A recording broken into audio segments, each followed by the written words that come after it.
Wow, I'm so glad we have so many callers. We're going to go to someone named Minx, and if children's brain is not fully developed for critical thinking, then do we need to use parables to teach values? I definitely have thoughts on that. Minx, are you there? You're on with Claire, Dale, and Kendall. Hello, Claire. Hello, Kendall. Hello, Dale. Hello. Hi. Yeah. So I'm really glad that Claire, when you brought up the UU Church, because I'm going to UU Church as well, and I am definitely more theistic than all the UU members. And to be honest with you, that when I grew up in my country, my families are Buddhist, and my parents, they don't teach me values from their religion very well. So they usually send me to a Buddhist temple, and over there I learn moral and how to deal with stuff like death and suffering, etc. So through the story and parables that the monks told me, then I tend to hold these to them. So to be honest with you, I don't think about those issues in rational terms very well. So I'm thinking if I have kids, then I think it will be difficult to talk to them about, how to be kind, compassionate to other people with just like logical reasoning with them. So I think I probably may have to use some sort of story to demonstrate that. And in fact, in the UU Church, I see that, when the minister say, story time, and then where all the kids, they get the attention to that, and then they sit down and they listen to it. So I think there's some sort of power in, metaphorical stories that religion tend to demonstrate that, help people open up their imagination in order to think about critical issue. So I would love to hear your opinion about that. Kendall, you want to start? Yeah. So can you hear me? Kendall, can you start? I couldn't hear you. Sorry, I said take it away, Claire. You got this. You got. Oh, I didn't hear you. No, myself muted because I thought I heard my son coming home, but he's not. Oh, okay. Go ahead. Dale, do you want to start? Oh, that's fine. All right. Sure. Okay. Well, I definitely think that there is power in stories. I think you can use stories to illustrate moral principles very well. I don't think you have to be limited to that. I think that the youngest children are capable of seeing the reasons to behave ethically. For example, there are two basic ideas that underline 99% of all ethics. One of them is that reciprocity idea, the golden rule idea of treating other people as you want to be treated. That's something that a child can understand. And the other one is called universalizability, a massive 9-syllable word for doing what you would want to be the whole of the law, is the way it's often said.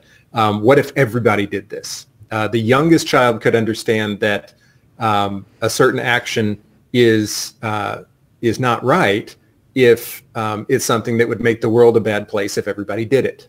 So those are the sorts of things that can begin getting children to think ethically and morally, with or without a parable. Then you can build it into parables. You can build it into Aesop's fables, or whatever you want. I think that can be a very powerful way to deliver it. But I think it's also something that can be simply delivered in a question. When a child does something that is unethical, and you say, now what if everybody did that? What would the world be like if everybody did that? You've actually delivered one of the two most basic moral principles in a nutshell. And that's something that can get a child reflecting on that in their next action and their next action. Right on. I have a tiny bit of a different perspective. First of all, I've recently learned about the platinum rule, which is not treating people like you would want to be treated. It's treating them like they would want to be treated, which I think is the next level up.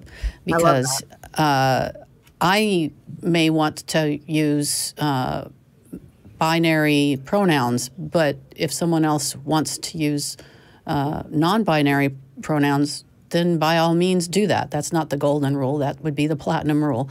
If somebody has any other way of life that is different from mine and I disagree with it, which I don't, but if I did, I would want them to be treated like they want to be treated, not how I think they should be treated or I would treat myself. So the other thing is parables and stories. Yes, they can be effective. There was one story that I heard when I was a child, and it stuck with me way hard, and that was the story about the genie or something that turns itself into a rock in the middle of the road and sits there, and people go around the rock and they curse the rock, and the person who finally gets down on their hands and knees and scrapes the rock out and puts it off the road so that everybody can pass by easily, the genie turns into the genie again and says, here's everything that you could ever want, sort of deal. And so I lived my life moving that rock, hoping that I'd find the genie. So it had a powerful impact on me. But I think it was a little heavy-handed. On the other hand, I see so many movies, children's movies and TV shows where there's a moral tucked in there, like the Littlefoot series. If you are an adult and your child loves the Littlefoot series, you have my deepest sympathies. I found that series incredibly, oh my gosh, that was my gift to my children, was to watch that with them so many times. And there was a moral in every single story. They didn't get it. They wanted to watch the dinosaurs. That's all they cared about. So I think if there is a moral, it has to be, first of all, pretty clear, but not heavy-handed. It needs to be right down the middle. And checking in with the kid can be a good thing, because being a people pleaser, which is what I was trying to do with that rock story, is not really a very healthy thing. It is good to be conscious of doing the right thing and so forth. So those are my thoughts on it.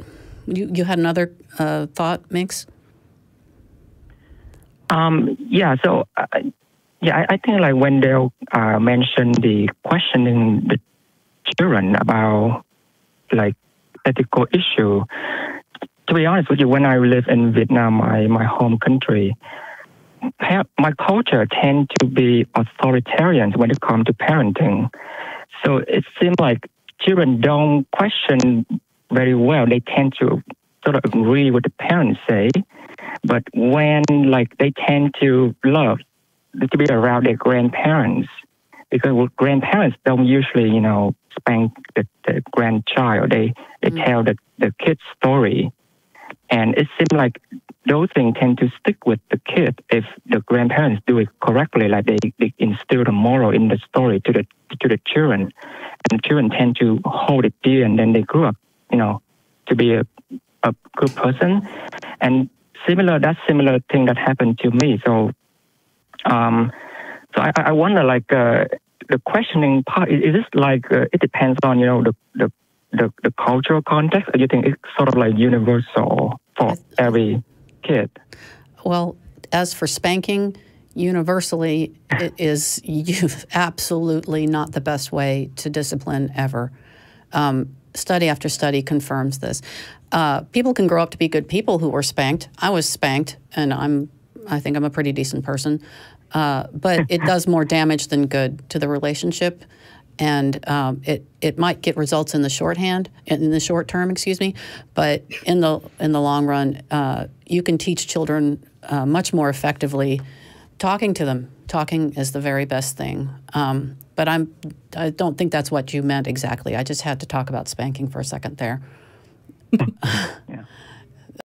Anybody want to actually address his question? Which was about how cultures use the parable and the differences among. Go ahead. Yeah, Kim. I guess I can't really relate. Maybe it is a cultural thing, or maybe one of you can, because I don't think that's something that I really experienced in my childhood. Yeah. Any other? Dale, I think you're muted. I'm sorry. I knew I was going to do that. Yeah, I was an anthropology major in college, so I really enjoyed learning about exactly that, the different cultural approaches to the very basic things like parenting and education and so on. And yes,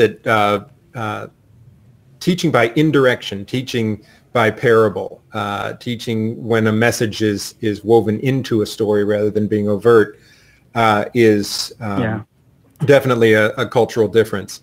But I think it can also be subcultural. It's the sort of thing that I think is common in some Western subcultures. Within a given culture, there will be some people who prefer that way and others who don't. I think the non-religious subculture, if you want to put it that way, tends to have an aversion to that kind of burying of the message. You know, we'd much rather be, you know, put it on the surface and talk about the reason for it rather than you know, allow it to be buried. Partly because I think a lot of us came through a religious upbringing in which, you know, the use of parables and the use of religious stories was often masking a message, sometimes an authoritarian message, sometimes some other things that we ended up outgrowing. So yeah, I think it's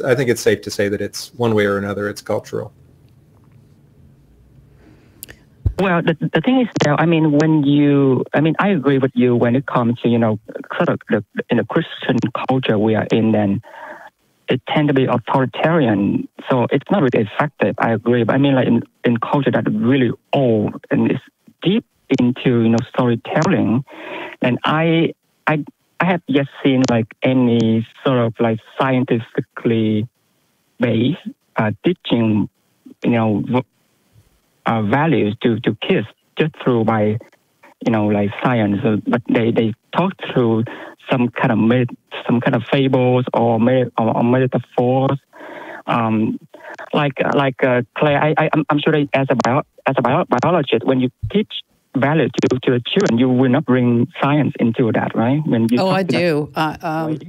Oh yeah, my kids, we talked about everything. I had the good fortune to be a stay-at-home mom, and so I spent a lot of time with them, and we talked about everything. And I always told them what I felt was true. And when we would go to my in-laws' house, where religion is in every coffee cup and on everybody's chair, it's just everywhere. We would talk about it before we would get there, and they would see the praying and they would hear the words that they would talk in just everyday life, because everything comes back to Jesus in that sort of household. And they could listen to it and evaluate it. And my mother-in-law, I love her to death, but one time she did try to talk to my daughter about religion without me being there, and she could handle herself because we talked about it enough and it was okay, even though it was probably not the coolest thing to do. Yeah, so I just talk to them. Children, we treat them like they're somehow less than us. And in fact, learning new things is not second nature, it's first nature for them. That's all, right? That's all their brain is learning right now. And until they hit puberty and that Wernicke's and Brokaw's areas in their brains shut down so that they can't learn other languages very easily, I tried to shove in as many words and as many things and as many ideas and languages and whatever as I could. So, no, I never watered stuff down. So, Claire, can you please clarify something for me then? So, for example, when we talk about, let's say, altruism, and we know that, you know, statistics show that people who are altruistic tend to have, you know, lower blood pressure and tend to be happier, etc. So, do you actually say that to your children, or you find another way to coach the altruistic aspect into their mind and their Right. Well, their behavior. Yeah, altruism is a tricky one because there's really no such thing as pure altruism, and we've had that conversation because my kids are now 13 and 15. You have to meet them where they are. So I don't talk about oxytocin and all those sorts of things when they're little bitty maybe, but I would talk about how, did you do that thing? How'd that feel? And they say, oh, it felt good. And I'm like, yeah, it feels good to help somebody, doesn't it? And so they never heard the rock in the middle of the road story. It was just, did that feel good? Yeah, and I would also suggest that study may have the correlation and causation flipped. I think it's more likely that happy people are altruistic rather than altruistic people are happy. I think when people are satisfied, when they have their needs met, when they feel secure, when they are financially stable, when they have good networks of relationships, they are better able to be generous with their own actions and more able to be altruistic. So I think we work toward those other things with our children. We work toward helping them to have a happy, satisfied life in which they are grounded and loved and respected, and then they are going to act out of that grounding, and they're going to be more likely to be altruistic. I find that to be more likely than the other direction of flow. Right. And in all things there needs to be balance. So, for instance, being altruistic and kind is fine, but don't be a doormat. Right. There's comes a point where I've heard so many parents say this to their children: never hit anyone. If somebody's hurting you, hit them. I mean, if it comes down to self-protection, hit yourself, hit somebody. But the other thing is always be nice to other people. No, if they're not being nice to you, you wouldn't do that. You, as an adult, you wouldn't do that. If somebody's being unkind to you, you can use strong words and stop, and that's not cool. I'm not going to keep being nice. And neither should a child. They need to learn those boundaries, and they can. They're fully capable of. They know what feels icky and what feels nice. They can listen to that, and then they can work out what they can do in various situations. My kids come home and tell me about things that have happened at school, and I'll say, well, what happened? What'd you do? And what they say and do, it's usually pretty impressive. I think if you trust them to recognize their own feelings, the consequences of what they do, and then nurture the good stuff, then they'll figure it out. We are, biologically speaking, we are social animals. It's not going to be hard to teach a child to be social. That's just what we are. How best to be social, how to let go of some of the isms that we tend to have, the racism, feminism, needing to be more feminist, and all these sorts of things. Pointing it out to children helps mold how they interact with people, of course. But generally, they can figure it out on their own if you coach them properly, I think. Yeah, empathy, I think, is a great tool. Empathy, big for time. Children. My son's 3, and he even understands a lot of things. You know, we'll watch a movie or something, and let's say a character does something bad to another character. I'll just say to him, oh, wow, how do you think that character is feeling now? And he's 3 years old, and he even uses words like disappointed or frustrated. So I think, it is a really useful tool to ask them to step outside of themselves and think about how they would feel in different situations too. Yeah, and the biology of it also, like I said, we're hardwired for this. Months-old infants show empathy. This empathy is not something that has to be taught. It should be nurtured. Some people don't have it. People with personality disorders do not have it sometimes. But for the most part, it's going to be there. Dale, you sound like you want to say something? No, I just agreed. I just said right. Yeah. All right. So Claire, then, so as a biologist, can you tell me if empathy is it like emotionally based, or you think it can be logically based as well? Because I think religion tend to tackle people's emotion, right? So I think like in the parable or story, they tend to invoke emotion in people, and I think and I think that's somehow it worked through the empathy as well.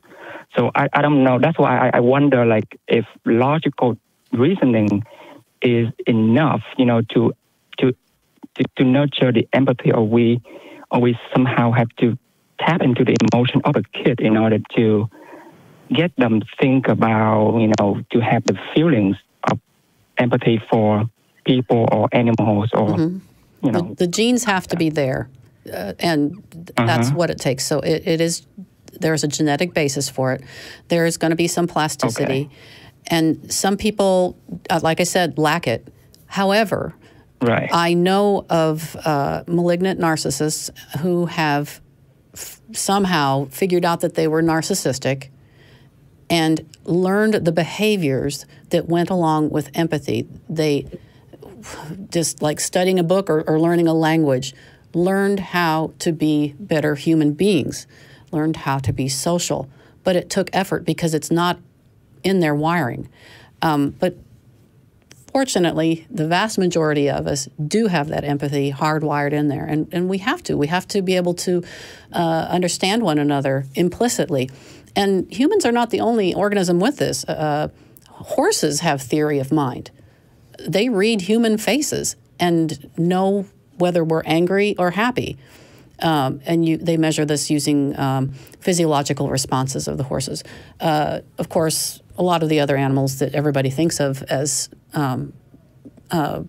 probably having empathy do also. But really, I think you will find, if they start researching it enough, every animal that is social has some form of empathy or ability to communicate within the group, so that everybody knows how the individuals are feeling. If you can't communicate with each other, you can't be social. If you can't understand one another, you can't be social.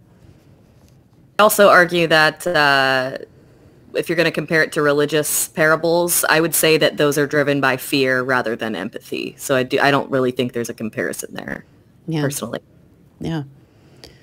So when it comes to working with kids, meet them where they are, and they will have empathy. Help them develop it. Show them your empathy. Like when I was talking at the beginning about feel, felt, found. When you identify how they're feeling, you show them that it is possible to understand how someone else is feeling, even though you aren't experiencing the thing. So that's modeling. And then when you say, I felt it, then they get the opportunity to model it back and understand, oh, mommy once felt that crummy feeling before or whatever. And then you don't let them sit there and stew in it. It's, okay, and I have found, do you want to hear what my idea is for how I dealt with that? And they might say yes, they might say no. And if they say yes, you say, I found that blah, blah, blah helps with that. And then they can turn that over and decide for themselves. So that's how that all falls back into parenting, in my view. I see. Okay. Thank you so much, Claire, for your insight, and thank you, there. Thank you, Kendall. Thank you. And call back, Minx. Let us know how you're doing. Take care. Yeah, thank you. All right. Thank you. Thank you. Bye-bye. Bye.